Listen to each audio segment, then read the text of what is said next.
What is going on, everyone, and welcome back to more Black Desert. So, with yesterday's hunting video, the hunting guide, you guys seem to really enjoy it, so I figured I'd continue on with our life skill beginner guide.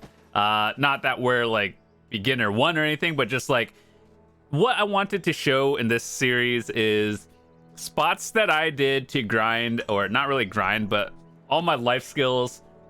Now, this is more tailored towards beginner players or people who are willing to give up, I would say, maybe like 10% and not be at like the min-max spots where you can get the most money, but stuff where you could learn and like start learning how to do various life skills. And most of all, it is more or less empty to the point where you won't be bothered doing what you're doing.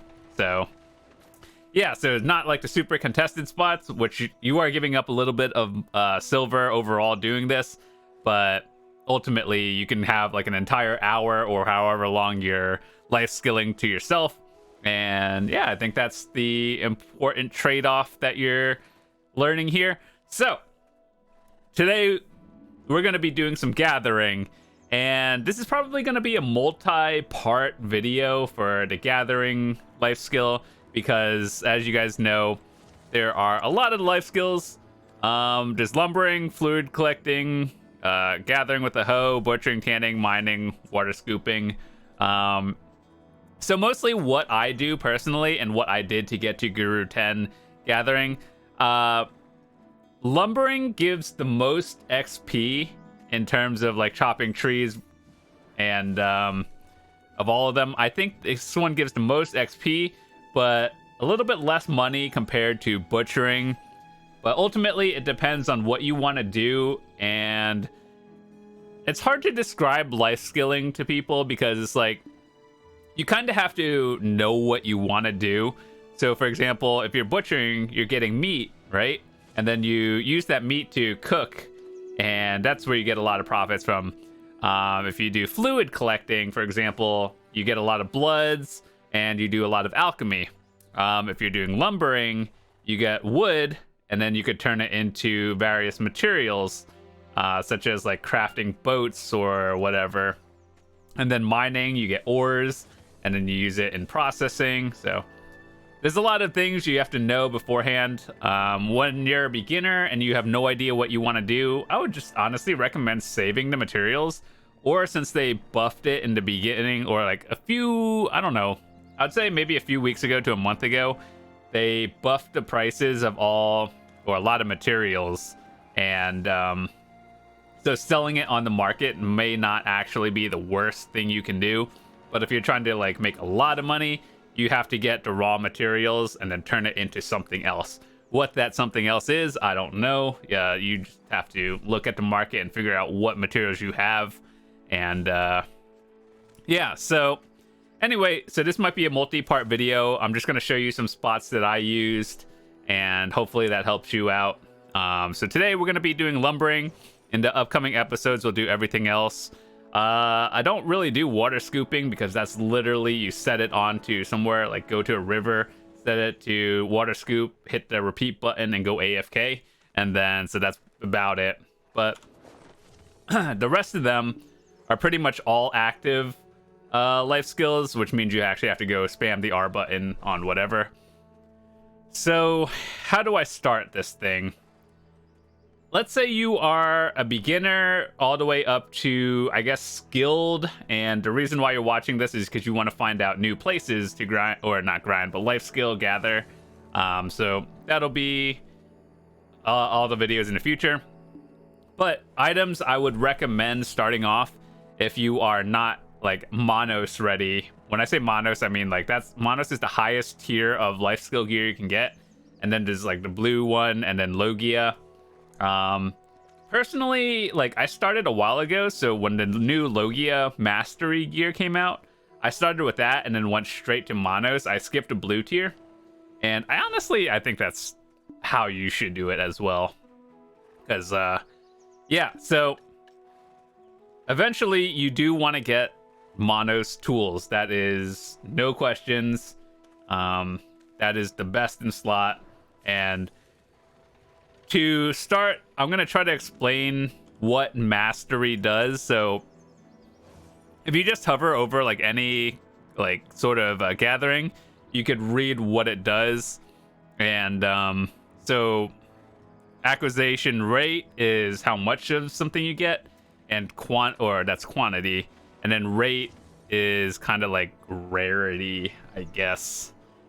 It could be backwards order, but either way, 1 is quantity and then 1 is rarity.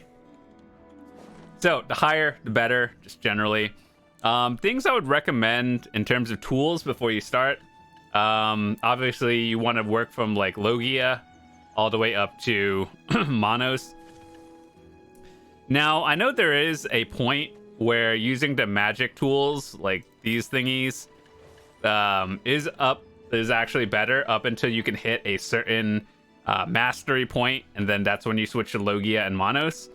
However, I'm not really too sure about the like min-maxing part.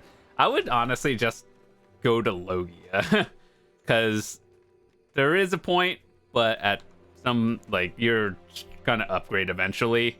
So unless you just have like a lot of these from your mails just sitting there, I would just recommend boosting your mastery as high as possible. So things I would recommend you to get, let's say you are a beginner, you don't have all Monos things. Cron Seafood Meals, that increases your life skill mastery by 25. Cool, let's put that on. Next thing I would recommend is the durability reduction crystals in your main hand. Now, the weapon itself is irrelevant. You could have a +0 weapon. As long as it's durability reduction crystals in there, I think you can just buy them off the market. They're not even expensive. And what these do are, like, they reduce the amount of durability your tool takes. So you can basically gather for a little bit longer and not have to worry about it. Now, Khan's Heart is really for the gathering item drop rate and mastery. Now, this is a luxury item because it is expensive.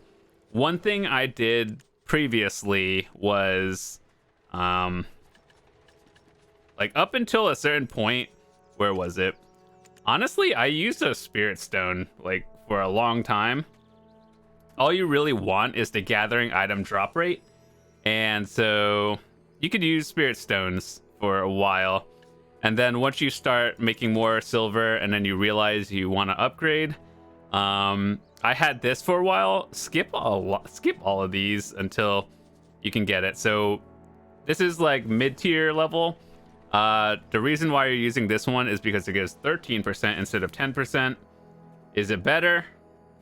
Technically. Will you see like increased profits like by a large margin? Not really, but you will see a difference. And then the ultimate goal is you want to use Khan's Heart because it gives mastery, and then if you boost it into a new bracket, you get just more stuff. And it gives it's 1% less than 13 from the sharp, but the mastery is valued a lot more at the higher end. So now that we have that, just get like whatever Logia or Monos, whatever the best you can afford. Honestly, more mastery is better. That's just a general idea of it. So it doesn't matter if you are a beginner or you're later in the life skill. I know I don't even have the best gear, but just whatever, like more is better. So get to whatever you're at the time. So yeah, so I got to Guru 10. There are definitely a lot of people higher and they just life skill a lot. Like that's all they do. So a few like tips I can give you if you're trying to level it up. If you have a tent, you don't even really need a tent. It's just like convenience. What you're going to want to do, put like an hour on the turning gates. That gives life XP and energy regen. More. Any other buffs you have, like any just mastery, life, XP. So I'd recommend a Verdure draft. And the reason why is you get more life XP. Just pop this and then it's good. We're not going to do it. It's just for demonstration. And then basically anything that could give you like more mastery, life XP. What we're going to be showing you today, though, is lumbering. So this is what I do. So this is more of like a beginner. I wouldn't say it's bad. It's just like it's just a beginner one where people are trying to learn how to get into gathering and stuff. So you're at Heidel. This is what I do. You see all these trees around here. I'll show you what I did. I personally have my farms over here. So let's just say where this rock is our start point, right? You just go like pretty much hit all the trees, and then I'll just show you what we do, and hopefully it helps out. So you may be wondering, it's not actually as much as hunting or the other ones. As I said before, when you pick a life skill, you really want to know what you're doing with it. And it's kind of like plan ahead. You could just gather to gather, but usually most people who do life skilling have a goal in mind. So if you're lumbering, you're probably gonna make it like for something. So yeah, personally, if you're going for XP, I would recommend lumbering, but you do sacrifice quite a bit of money. We are currently in an event now where we have cherry blossoms, but off-season events, like these trees will be or choppable, but other than that, like anything else. This is just one of the beginner spots that I use because it gives a variety of various lumbers and woods you get. So like, not the highest one, but your high priority from all trees is really just logs. And then for me, I like maple timber, because currently maple timber is selling for a lot more if you just sell it, but if you use it for anything, then it's worth a lot. So just keep that in mind. So right now, I think gathering is in a pretty decent spot. So lately, what I've been doing was mostly chopping trees and butchering. So this is one of the spots I recommend because it's not really contested. Whereas like if you do butchering, you really need to know what you're doing because some spots are just like really good. And I'll get into those videos later on, but since this is a beginner one, I want you guys to like find a spot that is kind of empty, but you still get pretty decent amounts of gathering done. So ultimately beginner level, then we'll move up into the higher ones, and then yeah, see, like that you get the hards and sharps and then capra stones. Lumbering actually does give you quite a bit of silver, not like selling to the market wise, but you turn it into stuff that you need. So for the most part, when I do lumbering, you get a lot of capra stones in the form of dust, but when you're butchering, you get a little bit less of that. I mean, you still get it, but not at the rate you would do for lumbering.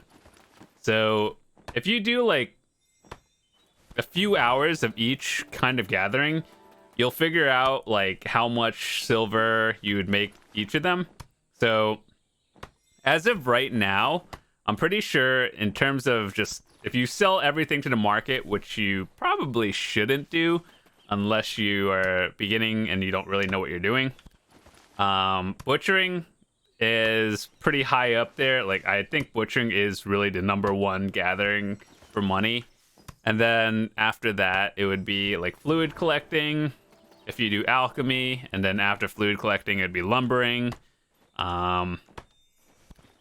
Ultimately, all the life skills like connect in a way where you need all of them, because eventually if you do everything, then it'll just like you need some parts from here and then here.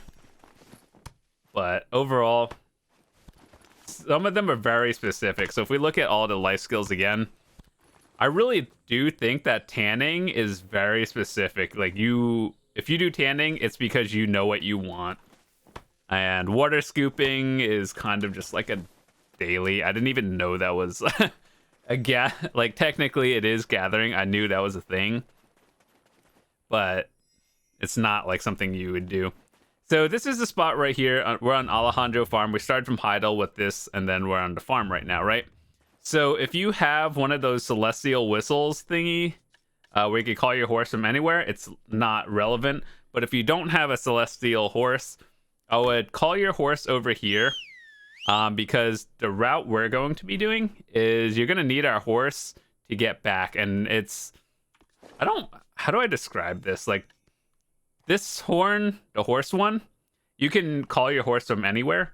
But if you have the regular one, the trainer's flute, you can call your horse to a certain range. So yeah, this is like the good safe spot, like in between area where you can call your horse from any location, or like even without the celestial one. So just keep that in mind, especially for all the people who don't have as much weight, and this does get pretty heavy after like 1 or 2 rotations. So just keep that in mind. So what we're doing now is mostly just going down here. You guys may be wondering, it's just like, why am I doing it here? And it really is because like this spot is never really contested, and you could just gather in peace if you wanted to. One thing I just realized is we are on a Hadoom channel, and I would recommend not being on a Hadoom channel if you want to be in peace. So I guess a little bit of a overlapping tip I can give you is if you're looking for black gem fragments, lumbering is not really the way to go. If you want black gem fragments, butchering and fluid collecting is the way to go. But if you're trying to collect like a lot of spirit dust more than anything, and especially lumber, timbers and stuff, then you're gonna want to be chopping trees. So yeah, once again, I think this is all like information you'll figure out over time. Just do like a few hours of each kind of gathering, and you'll figure out like what works for you. What do you want to do? What are your goals with all these materials? If you're in it for just straight silver, butchering with a knife is a lot better. And even now for me, I have a long way to go in terms of mastery. But really what I do is just like, depends on what I need, what I'm trying to go for. And then one other thing, I think there's actually a sale right now, like right now, a golden hedgehog. It doesn't need to be golden. If you have a regular hedgehog, cool. All you really need to do is get one, because not only does it increase life XP, but like mine isn't even golden. I just have a normal one. But the thing you want from it is quantity increase. So that means it double procs sometimes. And so like, let's say, yeah, so like sometimes you get like 1, you get 2 sets. I'm not sure if that's like exactly how it works, but basically it could double proc and you get literally double value. So that's why hedgehog is good for literally every life skill, or not life skill, but every sort of gathering. So yeah, I would recommend doing that. And if you primarily plan on life skilling full time, you do want to get it to tier 4, because in theory, like more life skill XP is good.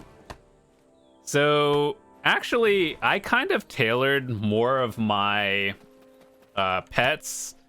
This is also a luxury, and you don't really like, don't worry if you don't have it. It's just more XP. So I tailored a lot of my life skilling, or like my pets, towards life skill XP. So like life XP, life, gather, farming. I don't really care about farming. But mostly what I wanted from everything was gather XP. So that's why I'm Guru 10 plus more life XP. And then I'm gonna be honest, I could probably get rid of fishing, because fishing is one of the most irrelevant, like valued life skills after a point. Like, the mastery itself doesn't mean much. So yeah, so basically what I wanted from everything was at least gathering XP. The rest of this, literally don't care. Life skill is good, and then combat, like, that's just personal preference for me. I like combat XP. So yeah, that's how I did it. But a little bit over time, some things you'll get are the gathering artifacts, which is actually new. And basically what I did was just hard stack gather XP. You should have... I kind of hate how this works. I like artifacts in general, but I hate how there's no separate tab for all your artifacts, and it just makes things like more clutter in your inventory. So really, I wish they would just add like you see how you have an inventory pearl family? I wish they would have an artifact tab. That would just make it so much easier. Now, like for gathering, what I have is just straight gathering XP, and yeah, that's pretty good. So right now we are currently near the farm, and this is where we started in Heidel. So this is coming close to the end of the loop of our gathering. Now, what's happening is, you see the end of this where all the trees end? We don't technically go all the way to the end. We just come close to it. And for me personally, I found this is a good spot. If you are like doing this on a new character or don't have full weight and everything, you could probably do one cycle before you have to go back to town and dump it. So I think this is a good spot because this is one of the things close by to town where you don't need any maids to go transport them back. Whereas if you're doing gathering in some other high-end areas, they expect you to either have a lot of maids or have a lot of weight and or both. So I chose this spot as a beginning one because you can easily get back to town. You don't need you don't need a lot of money, or you don't need to have a high investment into here. And yeah, you just get pretty decent XP. So eventually, like, gathering never really gets bad because the more mastery you have, the better. So right here, I called my horse, and if I left my horse in Heidel, it would not work. But if you called your horse from Alejandro Farm, that is within the 500-meter radius, and that's where you can call your horse back. So just keep that in mind. If you have the Celestial Flute like I do, range is irrelevant, but if you don't have the highest horse whistle, then it's not a big deal. So once you get back to town, this is like the perfect timing because you could park your horse here again, assuming you have the weight, and then all the trees have reset by this point. It's almost perfect because sometimes you have to do like the exact rotation if you want to have the respawn timer on the trees. So basically, if you go halfway and then come back, these trees will still be down, and you might have to wait. So that's why the exact same loop I did was something you should keep in mind. But aside from that, this is basically the rotation. We started back where our farms are. This is where we started again. And yeah, that's pretty much my beginner lumbering loop. And you could keep doing this as much as you want. Let's see, in one route, what did we make? Like 30... I don't know, did we start at 0? I don't actually remember. So let's say we made 40 dust. So in one route, I don't actually know how much. You can add all this money up. This is almost 50, I think. And we got 3 Capris. This is weird because I don't really sell these because I actually use them for myself. But if you were to calculate like how much logs and all the stuff you can sell for. It's a lot. Plus, right now, Spirit's Leaf are actually like at an all-time high for some reason. I don't really know. I think it's because people are doing a lot of alchemy because the light stones are a pretty big deal right now. So you're probably gonna get a little bit of extra money by lumbering right now compared to any other thing. So yeah, this is an easy spot to learn because you're back in town. You don't need any maids. You don't really even need that much weight. You could always repair your tools, and like you kind of do need some inventory. But yeah, this is just beginner spot number 1. Hopefully you enjoyed it. Drop a quick like if you did. And this is probably going to be a multi-part thing because I want to try to get more of my spots that I use for everything. I don't really do water scooping. If you want to see water scooping, let me show you how it works. It's just real quick. Here's water scooping. You have 5 empty bottles, right? Come over here by the Heidel River, get the bottle, hit the bottle button, right click it, stand in the water first, probably helps. See this repeat button right here? You press the repeat button and then let it gather, and then you go AFK. That's how you that's how you do water scooping. And then it does drain your energy, but that's okay. You're trying to drain your energy, and you get more bottles of river. That's like printing money. Oh my god. See? That's how easy water scooping is. So there are a lot more other places depending on what you need. But if you want to just print money with your energy with 0 effort, just go gather bottled water and sell it because it does sell. So yeah, Heidel is one of my storage places for a lot of processing and cooking, processing, alchemy. Heidel is my area, so you'll find a lot of goodies in here. But yeah, that's about it. Hopefully you enjoyed this video, and next time, you guys can always leave recommendations on what kind of life skill you want to see. I may not be like one of the top ones, but I've been playing this game long enough to know some like either good recipes, which it's hard to do cooking and alchemy, because if I were to tell you like what to make now in 1 month, like everyone can make it, and then the price and the value goes down. So what I think I could do is not necessarily, it's not that I don't want to tell you what to make, it's just like if everyone does it, then it's less profitable for everyone. So it's one of those things you kind of have to do a little bit of research on and figure it out. But what I can do and try to help you with is teach you where to get certain materials so you can craft whatever you want to craft. So it's not that I don't want to tell you, or it's not like I'm trying to hide any secrets. It's more just like if you want to make money, it's probably for the best you research what you want to make on your own time. So, but what I could do is tell you where to get certain things. And yeah, that's probably the best thing I can do. But other than that, I do want to do more life skilling and various gathering. We did a hunting video last time, so if you want to learn how to do that from beginner to master it in like 5 or 6 hours, easy video. So yeah, until next time, I'll see you guys later.